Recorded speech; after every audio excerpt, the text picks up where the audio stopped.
So welcome everyone who is joining us today, those who are over 50 and everyone else who is interested to know more about this wise generation. This special online conversation is hosted by the Wize Move Society, the online community for everyone who is over 50 and all those who would love to join us. So this generation is growing by the day. We're living longer, we're longer, healthy and active, and are better educated than ever. This generation is not on their way out. We're part of the future. And it's again a huge wake-up call that this generation will impact in many ways our society, our economy, the workplace, our healthcare system. Well, and what we see today, our living, how we're going to live, where we're going to live, and so much more in the years to come. So with these Tuesday live conversations, we aim to give you a glimpse of what is happening online on the Wize Move Society, to share a bit about both the challenges and the opportunities that the over 50 are facing, as well as how the members of the Wize Move Society work together to create the solutions and play an active role in society and in the economy. So for those who join us on Zoom, we love you to join us and contribute to the conversation. And if you have joined us on Facebook, please share your feedback and questions in the comments. If you listen later from our YouTube channel or on Spotify, just send us your questions and we will respond. So my name is Ingun. I'm the creator of the Wize Move Society, and I'm here today with my co-host, Dr. Tatiana Rowson, and our guest, Dr. Rose Joudi from Canada. So Dr. Rose is an aging and ethnic diversity educator, an aging well consultant, an older adult advocate, and dispelling aging and ageism myths. So this year she joined Calgary's newest older adult community as a resident experience manager. Love to hear more about that. And it's a community designed for those who embrace independence and active living. This community facilitates inclusivity and togetherness through a healthier, more empathetic and personalized approach to aging. So, and the topic for today is enhancing the experience of residents in the older adult community. So before we start our conversation, I would like to give my co-host Tatiana the floor so she can share a little bit more about herself, and she will pass on the stage to Dr. Rose Joudi. And well, the floor is yours, Tatiana. Thank you, Ingun, and sorry everyone for my voice. That's signs of times, and that's COVID still around. So anyway, I'm Tatiana Rowson. I'm a psychologist and an academic, and my area of research is midlife transitions, aging and work, and what happens next. So Dr. Rose, I'm very, very keen on having you here because you're clearly looking at a much later spectrum of aging, and I'm always conscious that I often say I research aging and retirement, but then I need to be aware of midlife and early life and so on. But the same way, looking forward is important as well, so we understand what's coming next, not only for ourselves but for our parents and so on. So I won't say anymore because I want you to introduce and make justice to what you do. I would say just welcome, and I will pass the mic to you. Thank you. Thank you. No, I'm really happy to be here, and thank you so much for inviting me. It's always so exciting to be able to share some of the experiences and journeys that I walk through with the older adult populations and communities that I work with. And so I'm very happy to always be, like I said, a huge advocate and continue to work alongside so many wonderful people to ensure that all of the older adults who live in our societies, regardless of where we live, country-wise, that they all have an opportunity to continuously thrive and feel like they have the adequate supports and resources to live meaningful lives and a life with purpose that aligns with their values. And so Yes, my background, of course, is as well academic as well, and I do have a PhD in psychology. I focused in my academia on adulthood, later adulthood. So I was teaching courses on the psychology of aging. And so my students were predominantly the younger adult populations who would be potentially healthcare workers in the future. And my approach in that course specifically is to provide them with some insight and education and awareness about the psychological changes that come with becoming an older adult. But also we talked about a lot of other important topics, such as how to communicate with older adults, being aware of our biases and how these biases could trickle into how we interact with older people in our lives. And so we talked about death, dying, retirement, grieving, a lot of the interesting topics that usually we don't address quite well in our society because we're quite afraid of it or them. And so it was more of really just hopefully providing them with a safe environment and space where we can talk about topics that they usually wouldn't have an outlet or a place to address. And so moving on from there, of course, then I became the resident experience manager for Trico Living Well.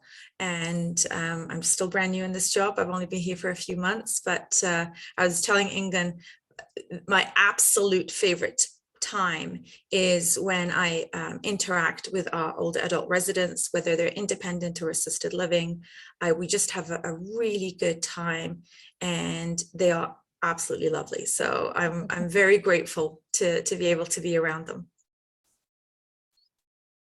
Yes, thank you, Dr. Rose, because it's, you know, we had this conversation a couple of months, or our first conversation a couple of months ago, and then you actually just started in your new role. And what I think is intriguing, because you come from that, you know, that research and scientific background, and now you are in a completely new environment. Was that a you know, a choice that you made, that you felt like, you know, I really want to move away from it? Or was it more the pull factor that you wanted to interact with the target group that you were mostly focused on in your research? It was actually a bit of both. I think partly teaching this course for about 15 years at the university, I realized it's all great when I'm talking about theory, but I felt like I was missing out on, I mean, my real life examples were my grandparents and the older adults within my family and community, but I really was craving for more of that other real life experience that I could share with the students. But at some point I realized, and especially during the pandemic, and I think that was the aha moment, when the pandemic first came into our lives in 2020, we as a university went online, as did many universities, and students were very anxious and very concerned. Not only was it probably their first pandemic that they went through, but also most of them had older adult family members who were in particular establishments where there was lockdowns and and isolation and outbreaks. And so they were very concerned about what was going on for them. Now, in our course, in my course, we would talk about how we enhance quality of life of older adults and how social interaction is very important for our well-being. So students came back to me and said, so you're saying that social interaction is very important. Now that we've taken it away from older adults because we have to isolate and lock down, how is that impacting their quality of life? What's going to happen to how they view their aging experience, right? Because we talk about history events or life events that could impact how we develop, right? Whether it's cognitively, emotionally, and psychologically. And so they were saying, so a pandemic, lockdown, we can't visit, there's a lot of isolation, there's a lot of loneliness. So what's going to happen to their quality of life? And so that just gave me that aha kind of moment of going, this is really interesting. Students are now very concerned about older adults who are in situations where they are isolated and not in situations where there's resources and supports for them. And so I realized that I had to put the textbook aside. And so we said, forget about the syllabus. We're actually going to talk about aging in the time of COVID-19. So I created a whole new content for the course called Aging in the Time of a Pandemic.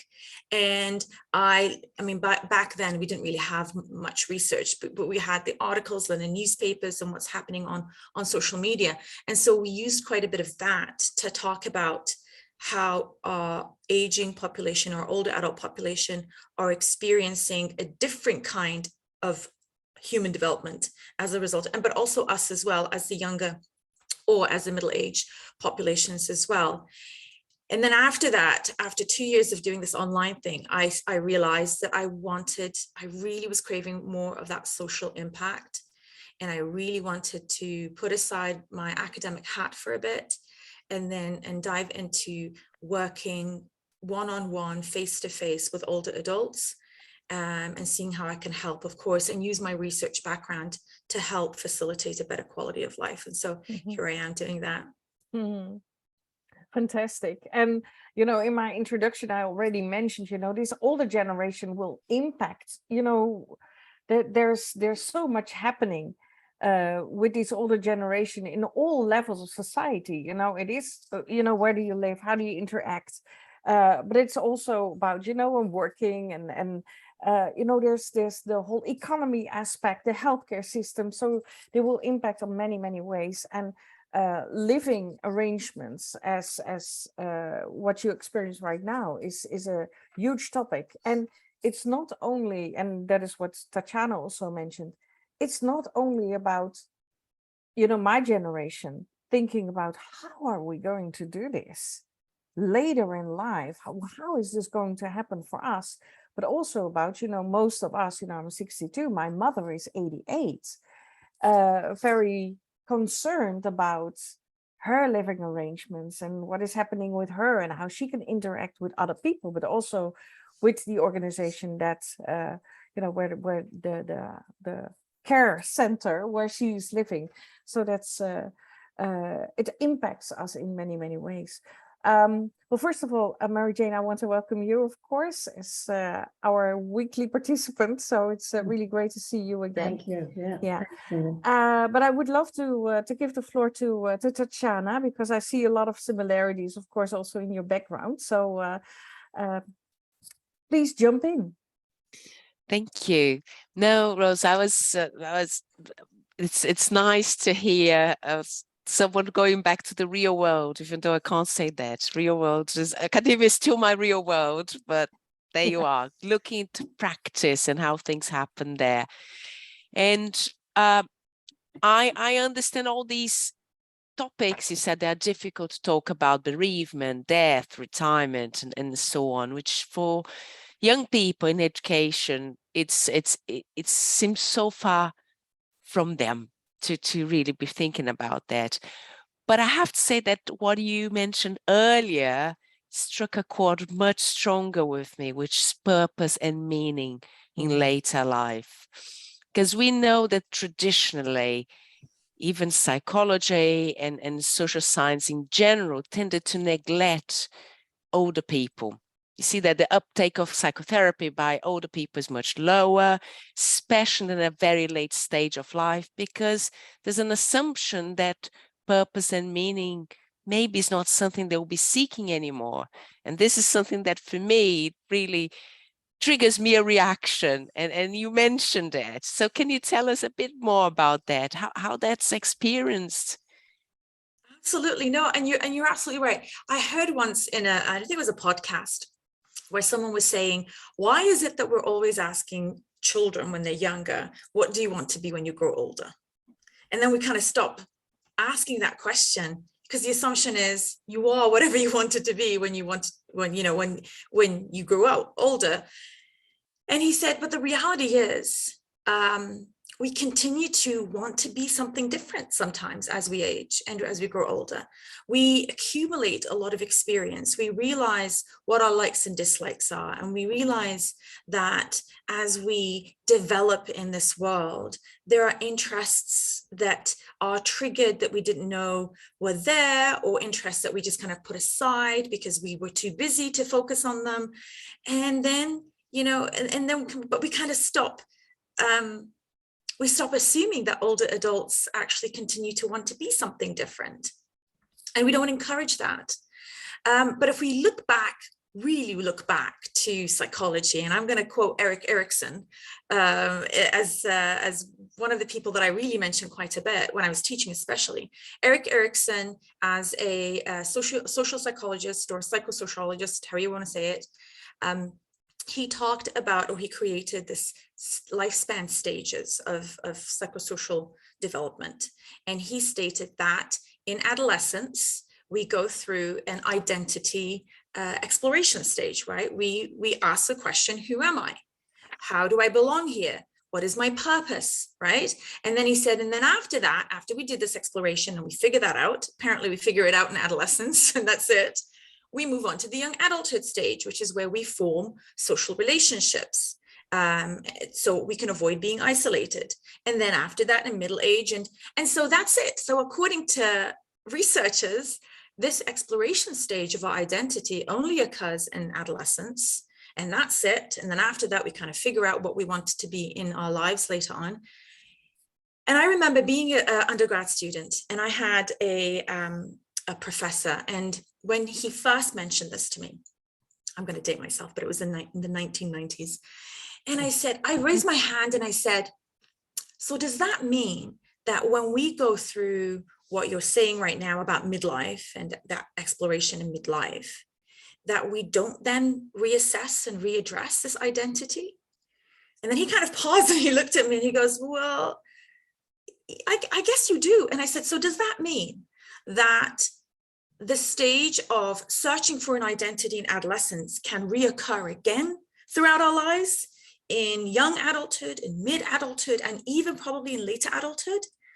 And so that, he realized that he was messing with the wrong person, because here I am thinking, well, this can't be, because for many people, you choose a vocation sometimes not based on what you want to be or what you enjoy doing. It's based on necessity, like, for example, financial, economic necessity, or lack of support. And so you become whatever it is. But that doesn't mean that you have to cast aside and give up on all these aspirations and dreams that you have as you grow older, because that's it. There's no point of you having any goals or wanting to live a life that is of purpose. And I think that is a hugely incorrect assumption, and I think it does a huge disservice to how we live our lives, especially for older adults, because it gives them that assumption that that's it for you. You've done what you needed to do. There's no good in you wanting to have dreams or aspirations or goals, which in fact, why wouldn't you? I mean, if you've always been a person who wants to build a life that is very fulfilling and is of meaning to you, however that meaning is defined, then I don't think you should put a chronological age to when that stops. And so even the older adults who live in our community, my main area of interest is I meet with them and say, what did you accomplish? And I use this word particularly, by the way. I don't ask them, what was your education? I don't ask them what was your degree or what your vocation was. I ask them, what did you accomplish? What have been your accomplishments? Because one person can say, I've raised 8 kids or 10 kids. That's a huge accomplishment. That should be celebrated. That is a very important part of who you are and that meaning and purpose. So I ask them, what has your accomplishments been? What do you want to accomplish from now on?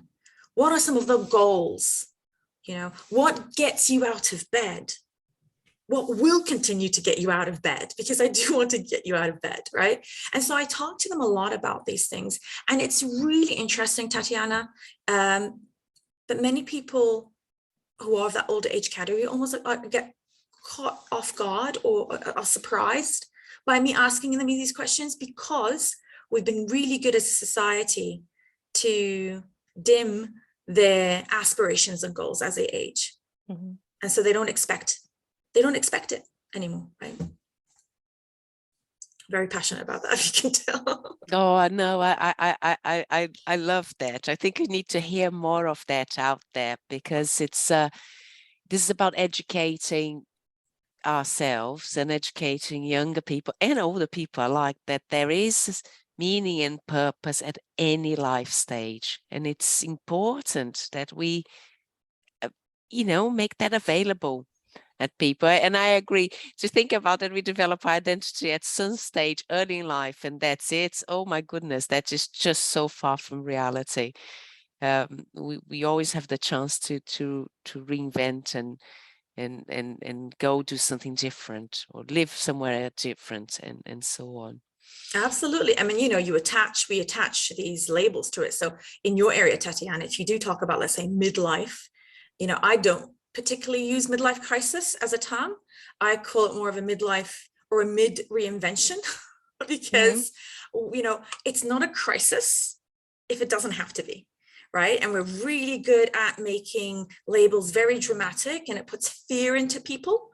And I mean, that's my personal opinion. I would refer to it as a reinvention, or even just readdressing your purpose and your priorities in life too, and that's okay. And I think sometimes we stick it in people's heads that you shouldn't rock the boat and change who you are and what you've been, or your relationships with people, because why do that right now, and it's too late for you to do anything else that's different and exciting. And I really think that people miss out. They miss out on living the best life they could live if they had a bit more encouragement and support to do so. It's true. I have to say that we always talk about here in this space about change, and how change happens whether we want it or not. It just comes to us if we don't seek it. So it's inevitable. Rose, tell a bit more about the work you do, because I'm very curious. I think this is one of these new professions of the future that everyone wants to hear more about it. It is. It's quite new. It's quite new that we're not really sure exactly how it fits, but I am really enjoying it. So I'm going with the flow right now of things, and wherever I'm needed, I'm always there. So this position came out from realizing that the older adult populations, if they choose to move to, let's say, an older adult community, what we usually call in North America senior living, that they are healthy as they can be, regardless of the changes that come with age and other health related challenges. But they're very I want to say strong in terms of who they are, what they want to be, what they want to do personality wise, and they've lived lives that are just full of experiences and stories. And so they're coming in here wanting to continue that journey of life of theirs. And so we're seeing them, I mean, we have people ranging from the age of 70 to about 96. I think that's our oldest right now. And, you have people from all walks of life. We've got educated people who were in the healthcare profession. We have teachers, lawyers. We have people who were, in admin for a while, but then we have people who were raising children on farms. So we really have kind of a variety of all walks of life. But there's a lot of things in common that they do have, which is they have stories to share. They have experiences to pass on. They, the majority of them, I want to say, they want to do things, and And it's interesting. So my role in particular here as the resident experience manager is to ensure that their experiences within our community are positive experiences, or experiences that really align with their aspirations and what they were hoping to get out of from a community like ours. And so I listen to their backgrounds, I listen to their stories, and I ask them those questions. What is it that you want to do here? What is it you're hoping to get out of? What is this experience that we can provide you with here that you will feel like it's providing you with the best experience and you can live your best life here? And so, and then you get a variety of responses. I have residents who say, you're making me too busy here. I don't want to be too busy. I'm here to retire. I'm here to not do things. And of course, I mean, they're not forced to do anything. We've got a schedule for them that has a variety of activities, whether they're social, cognitive, physical. So we look at the wellness, the overall wellness of the individual, from that physical, emotional, cognitive, psychological, component, spiritual component. And then we go, okay, what is it that we can provide you here that would make you feel like this is the place for you that you can thrive in? And it could be something like they've talked to me about them doing Tai Chi before, for example. Or it could be, I've always heard this Tai Chi thing, but I don't know what it is. Could you provide a session where we can have an instructor giving us Tai Chi lessons? And so it's also things that they had wanted to do in the past, but never had a chance to do as well. And so I look at, what are their interests? What were their interests in the past that they'd like to carry on here? What were the things that they were doing before that they would like to carry on? What are the things that they had wanted to do, but never had the opportunity to do? And what are the things that align with who they are value-wise? And so we do look at spiritual well-being as well, because it's an important part of that holistic wellness. And so, I get to talk with them and see what it is that we can provide them with here in terms of social and other events that stimulate them physically, cognitively, emotionally, and we just go with that. And it could be things like they don't want to give away some of their books because those books have been part of their family library collection. And so what I do is I ask them if they'd be happy for us to have their books in our library, where we can rotate books. And that way residents will always see their own books that they have generously donated to us on our shelves. It's so important for people to feel like this is their home, and to feel like this is your home.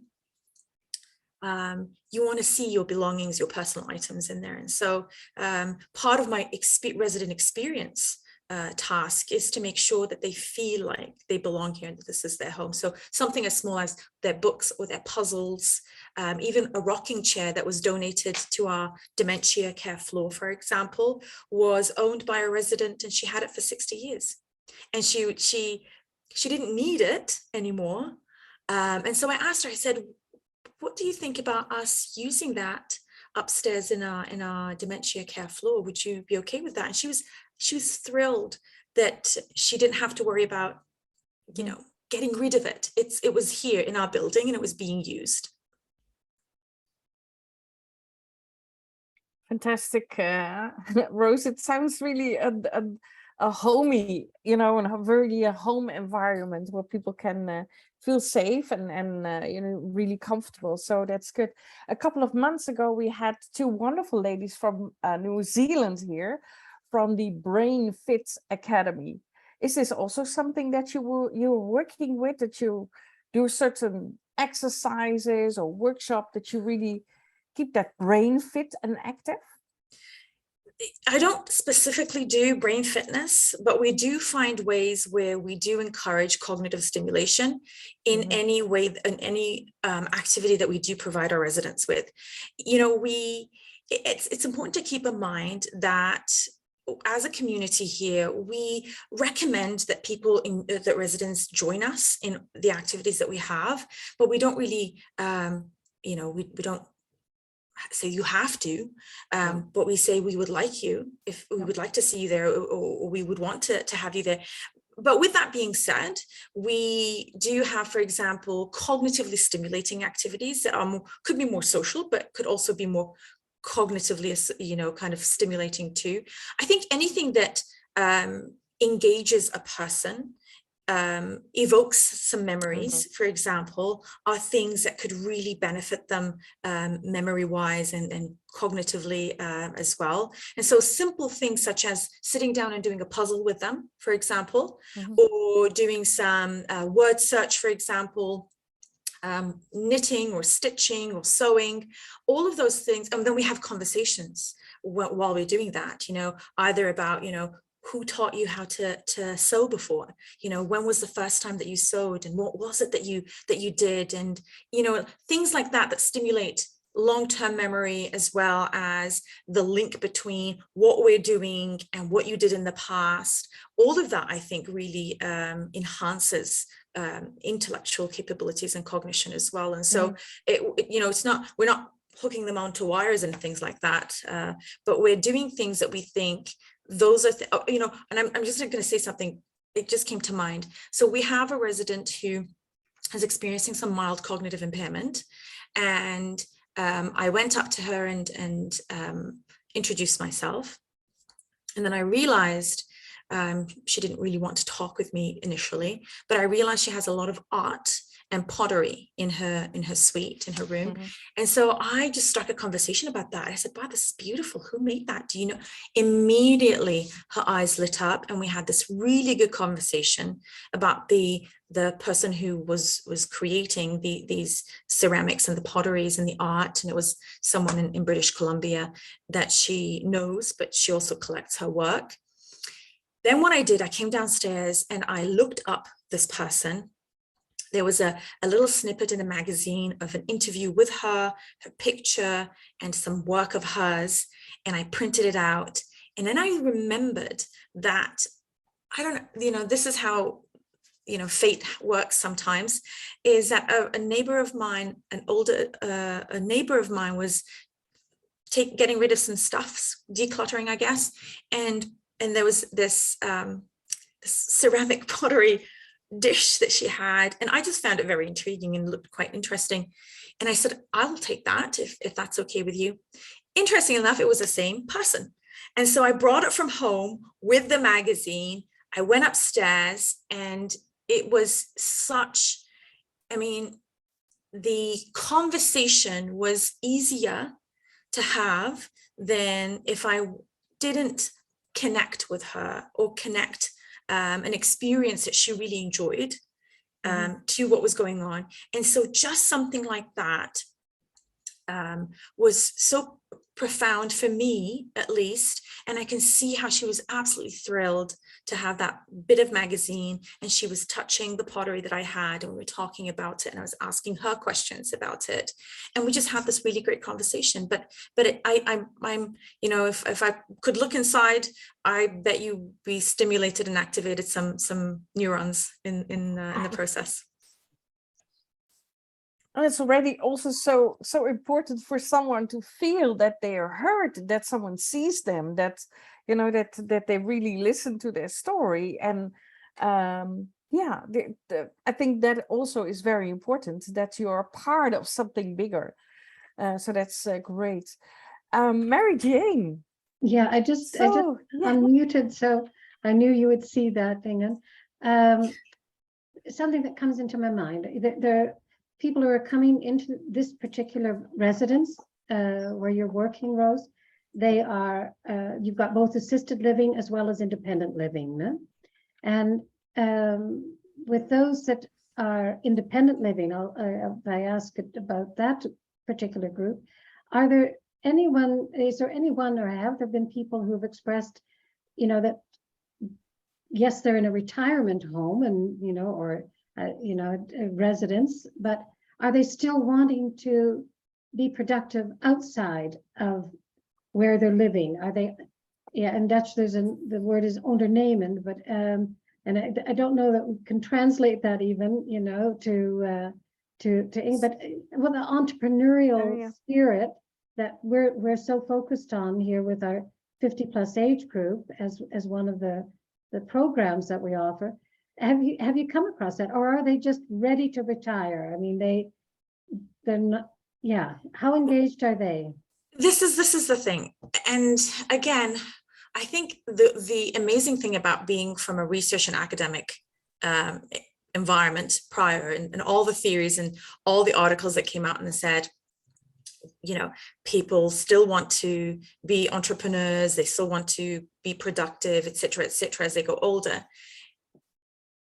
Actually, working with people here, and you know, I mean, like I said, our residents are from the 70s onwards.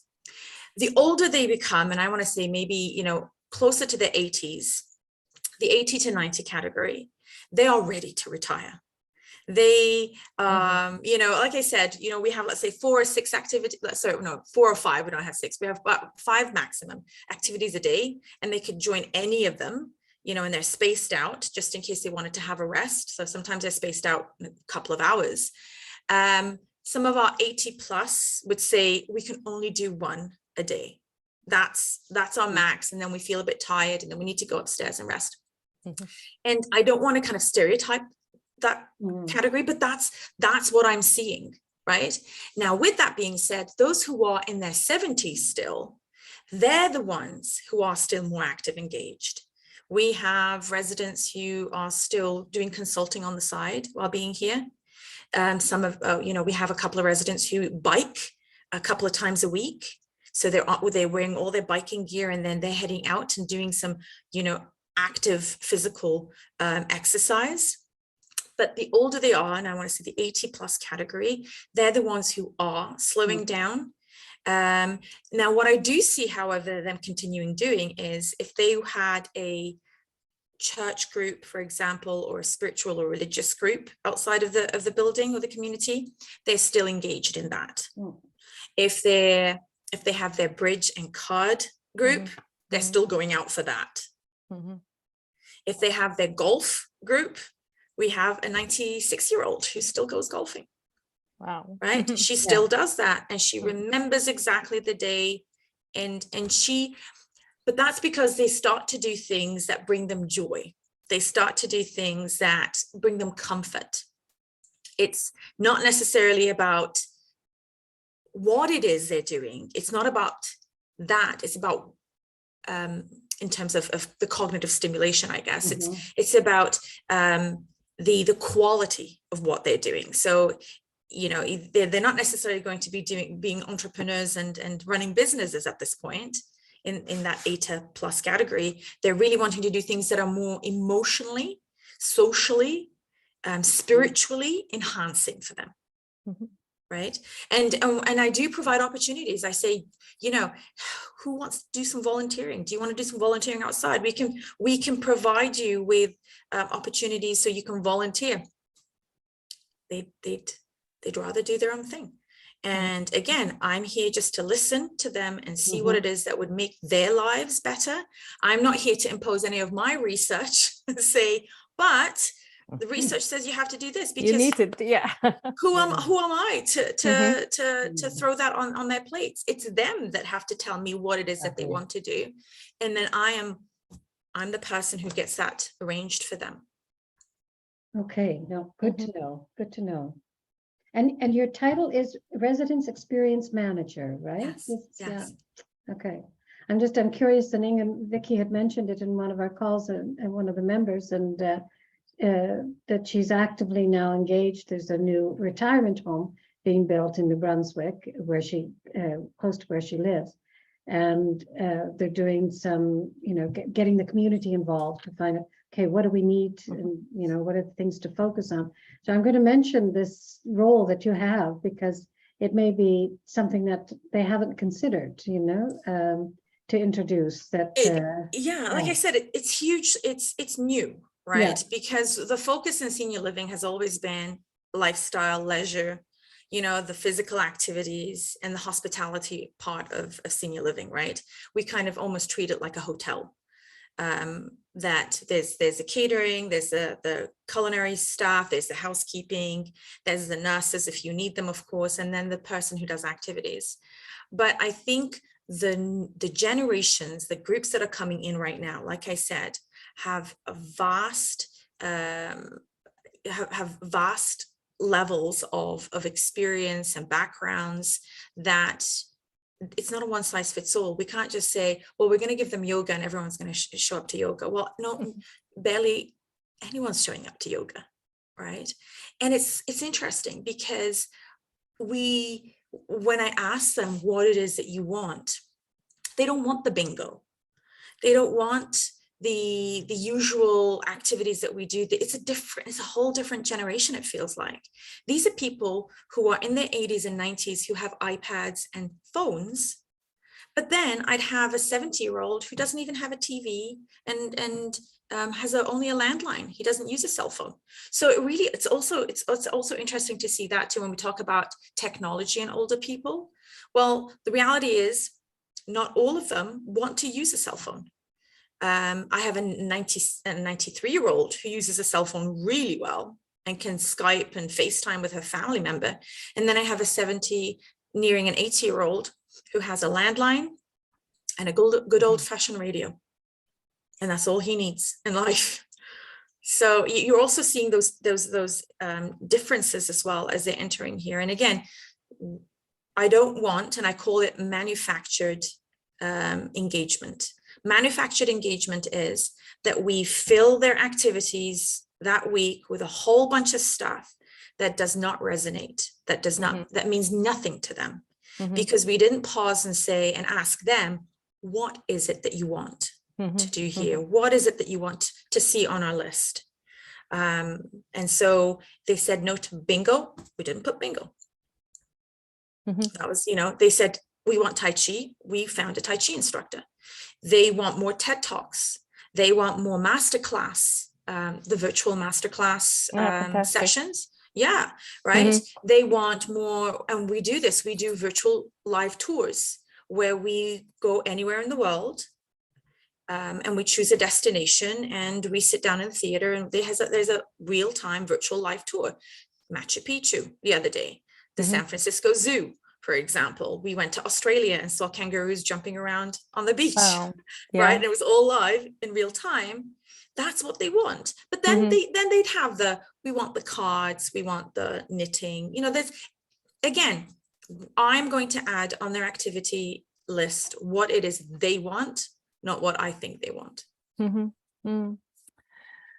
I also mentioned it a couple of weeks ago. My mom is this age, she's 88. In May, she moved to a similar organization, I think. And I'm really, enthusiastic about it. And although she has a lot of challenges physically, mentally, she's, she can do anything, I think. She loves to play bridge. So she does that now for, I think, 4 or 5 times a week. A lot, but she also likes to sing. She has always been a member of the choir. So, but it were always choirs that sung, there was this music that was really uplifting. And then I saw her, she had this book with all these songs there, and it was like in her apartment. And I was looking at it and I thought, well, these are songs from the beginning of the 20th century. So I thought, well, this is an age group that grew up with the Beatles, the Stones, there's this music that I feel like, that can be so uplifting, that can be so exciting to do. And instead they were singing these songs that I thought, well, these are so old.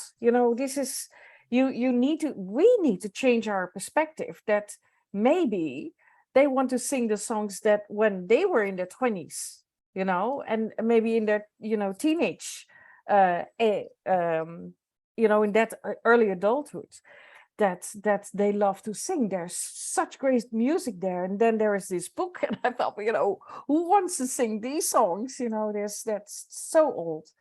But that's what they come up with, and that is too bad, I think. If they ask them, what do you want to sing? I think Yeah, you get exactly. absolutely I different mean, material.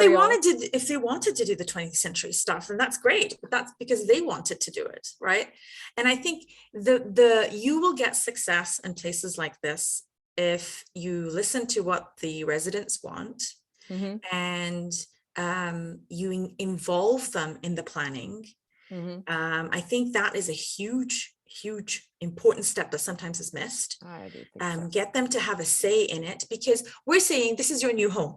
Well, in my home, I have a say in the decision-making process, but I don't have a say here apparently, because you're just putting things on my list that it doesn't resonate with me. And I think you will get success if you involve them, if you genuinely listen to what they want, include them in that decision-making process, so they can feel like they have a stake in it, like they have a say in these things. And then that's where you see the most success. So you can put, let's say, the Beatles on, but if that's not what they wanted, then you're not going to see people attending, let's say, an event like that. And then what, right? Then you've slotted something that could have been filled with something that spoke to them and that they connect with. And I think that's also an important thing, is finding out what they connect with. And then, and that's where you'll see the most of your success, of course. Yeah. I don't know if I told you about it last time, but it was here in the Netherlands, we have this system, Tante Koosje. I don't know if you have heard about it, Mary Jane. It actually is it's kind of computer, but a big screen, and it just stands there in the hallway of an older age facility, and people can constantly make choices, and they love doing that. It's very visual, so it can be, what kind of flowers do you like, on the tables, the restaurant tables. So they can there's 3 or 4 choices, and they can just click on it, just on the go. They click on, okay, I like a rose, or I like something else. But also, what kind of cookie do you want with the tea? What kind of activities do you want on Sunday afternoon? So it's very fast, and it's very interactive, and they just love doing it because it's visual. It's not like they have to read a lot of stuff. It's big. Tante Koosje, it's explained, well, translated and so and so, and she's standing there, in this. It is an older age person who stands there as a graphic.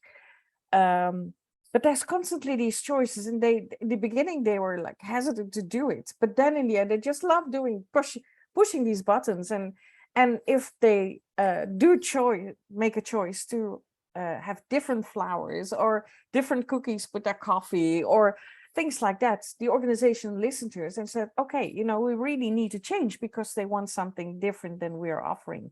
It might be I think it would be good to link you with that organization, because I'd love to. Absolutely. Very, very successful here in the Netherlands. So it's fantastic. Absolutely. Tatiana, it's there's a lot to discuss. I know. I have to say, Rose, you have to come back, because there's just so much, and it's so, I think again, that's the future. We talk about, well, we see a lot in the media, the future being the Gen Zs and this. Actually, the future are all generations and all the opportunities that come with those. And I think it's interesting you touch on choice and how people are so different from one another, and how they want different things at this life stage. And it's something that, again, is a misconception that broadly the stereotype says, oh, everyone's the same because they're all from the same age group. Apart from like teenagers, they all like to be different, but then they all get sort of merged into one thing. And the reality is that this generation, they're in the 80s now, they're all probably, a lot of them worked in companies and have careers and had a life that was already geared to making choices that work for them. up to that point. So not having that sense of individuality is unthinkable. And yeah, absolutely. No, sorry, didn't mean to cut you off. Go ahead. no, go on. No, and you're absolutely right. So this is one of the things that I really have realized here is that people, you know, senior living really has had a bad reputation of being an institution, especially with the pandemic, right? And what happened, and that people are stripped of individuality and personhood and independence. And I mean, I'm not saying that all places are going to be amazing like ours, but what I try to do here for the residents is I work with them as an individual. I look at them as a person with a whole wealth of experience and knowledge way beyond my own, right? And I give them that space to express how they want to experience this place. And I'm a listener. I'm not here going, you have to, and we'd like to, I would encourage them if let's say I don't see them for a few days, even our independent living people, I would go in and knock on their door. Let's say if I haven't seen them for 2-3 days, I just go and do a check-in and go, I just wanted to see how you're doing, and what have you been up to, and how's your weekend been, and what exciting thing did you do yesterday? And I think for that, just connecting with them for a few minutes, and sometimes it's 10, sometimes it's an hour, depending on where the conversation leads us, I just love it. I just, it's just such a hugely important process of making people feel heard. And I think that's a really interesting, eye-opening experience that I wanted to share with Mary Jane as well, is that part of this resident experience role, I guess, is to be mindful of what it is that people want. And so what I've realized is that they don't care about the gadgets and the nifty software. And I talked about that on LinkedIn because it was just a really big aha moment for me, where people were saying, it's great to have all this new technology. It's great that it's, you've got all these fancy things and whatever. But what we really care about the most is our emotional well-being looked after? Do we feel cared for? Do we feel respected? Do we feel supported and heard? They say all these great other things are really nice to have. But at the end of the day, if we don't feel like we're heard, supported, listened to, cared for, that emotional well-being, and that's why I was saying, people start to think about, how am I going to take care of my emotional well-being? They said all the gadgets and all that stuff don't mean anything to us. So that's my role, is to go, well, that's really interesting. We think, bring in the new technology, bring in the new projectors, bring in the new speakers in the theater, get all these handy gadgets out. But they don't really care about those things. I mean, maybe the next generation would, but this current one that we're seeing coming in right now, the baby boomers, for them, it's these aren't on their priority list for living a quality of life, right? And so for me, it's about making sure that they feel that their personhood, that competence is honored, respected, and preserved in any way. So whether you're independent or assisted living, or even in dementia care, for example, we have every suite has its own washer and dryer. And that's because even if you've been diagnosed with dementia, we don't want to strip away things that you would be doing in your, previous, I guess, life, in which you felt independent and competent and respected. Something as simple as, you can do your own washing and drying if you want. You can do your own attending activities if you want.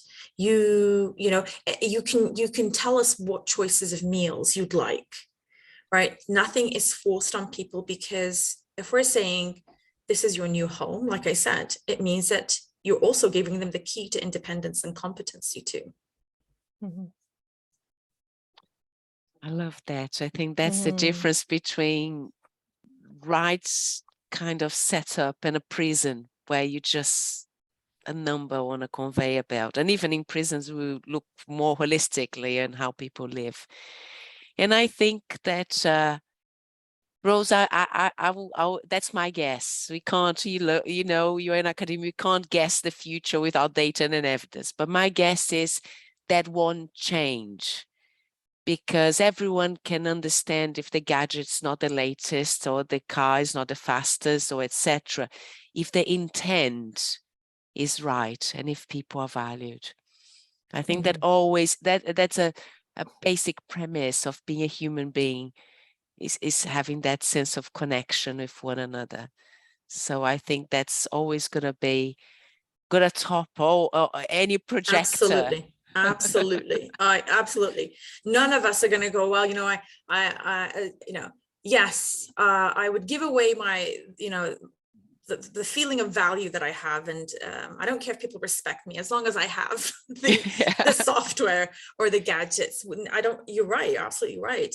Valuing the person, respecting them, honoring their personhood, and trying to maintain that and support that is far more important than any high-tech gadget technology that you're bringing in. And that's great if you're doing it, you're moving with time. But what doesn't change, as you said, Tatiana, is that people will always want to be valued and respected and honored, regardless of what generation you come from.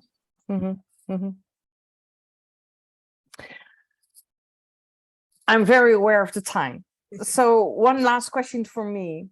If you look at your time, you know, teaching and research and you know, that environment, and if you could design a, you know, an ideal environment for older adults to live, would it be the environment that you're working in right now, or is there still something that you feel like this is what I really would like to add, or that I would like to change? I mean, that's an interesting question that I probably wouldn't, like, if I give you an answer now, I probably would change my mind in a few years' time. That's okay. It's one of those things where, you know, I look at my parents, for example, who are independently living in their own home. And they're very able and healthy physically and cognitively. And I'm thinking, well, if there reaches a point where they're not able to do that, what is the environment that I think would work for them? This place would work for them really well if we also had a diverse group of people working here. And I think, if anything, I would love to see more diversity and inclusion in senior living. We're still seeing, I mean, the majority of people, if not all of them who are here right now, are of that European Caucasian background, because it's within the culture, right? So the individualistic, you know, it's culturally appropriate for it to be like that. Whereas in collectivist culture, for example, where I'm from the Middle East, and so my grandparents, for example, lived with family members as they aged, and as my grandmother had dementia. There was no facility or place to I mean, there was, but no one would even think about it. This is you know, unacceptable in our culture. So I would love to see more of that diverse populations, and senior living being more inclusive to all people. And then I think then we would probably be verging on that ideal. But then again, by then something else will pop up and I go, oh, we need to go back to the drawing board again, right? But I think, and this is what I realized, if you have really good people with, like Tatiana said, with good intention, working in a place like this, I think it does a whole lot of difference as well. So when you're hiring people to work in an environment like this, you know, you have to hire people who are patient, who are understanding, who are gentle, but also who are aware of, and that's part of what I do sometimes, is as I do orientation and education for people who work here, which is how to communicate with older adults. You know, infantilization and elder speech are high in communities like this, and so we need to avoid them. refer to them by the name that they want to be referred to as. And so there are things where I think if you got the right people working here, it will also make a huge difference too. Absolutely. Well, thank you very much. Thank you. Mary Jane, is there anything you want to add to the conversation today? No, not really to the conversation, but there are a couple of things that have come up of contacts that I've had via LinkedIn as well, Rose, that I think I'm going to see if I can dig them up and to send them to you, of how nursing homes, these kinds of residences have adapted. There were a couple of things that I know I passed them on to someone. I'll find them and I'll pass them on to you as well. Thank you. Yeah. Appreciate it. Yeah. Thank you so much for having me. I appreciate it so much. Tatiana, anything you want to add to the conversation? Last words? No, I just that's the future. And Rose, well done for being part of it, because you're a trailblazer in creating better environments for aging. Thank you.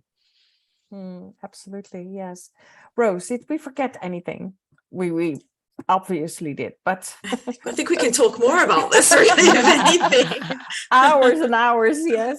Anything you just want to add? No, I think, sometimes my thoughts and my words are, they come out quite dramatically. I'd say that's the Middle Eastern part of me. I use my hands and I'm flailing everywhere sometimes when I'm talking. But I've had people who say, "Oh, can you see the passion when you speak?" It's because I truly believe in it. I'm not making this up. I'm not kind of, pretending to be this. I am absolutely passionate about it. I see my parents, to be honest, in all of these people here, and what I would want for my own mother and father, I would want for people who are living here as well. And I think that's really what it is. And I'm quite happy with the way that things are going, and so I'm hoping to continue to grow and see what else it is that we can do to make the next generation, which probably will be myself, live a greater life as well. So I really appreciate the opportunity. Thank you so much. Yeah. Well, thank you, Rose, for being here and for this wonderful conversation. And I do agree with Tatiana, you have to come back. And because these, especially these living arrangements and the way we're doing it and the way we communicate with these older adults, that is so important. So we will be, if you look at the Wize Move Society, of course, this is also one of the topics that we want to, move into that conversation, but also to create new opportunities and work in environments like that. And so that will really be great to combine those forces. Thank you all for being here. Next week, there will be another live conversation. And if there's anything that you feel like, well, that hasn't been discussed yet, do reach out to us, because it would really be great to move into new conversations as well. So thank you all for being here, and love to see you soon. Bye-bye. Thank you. Bye.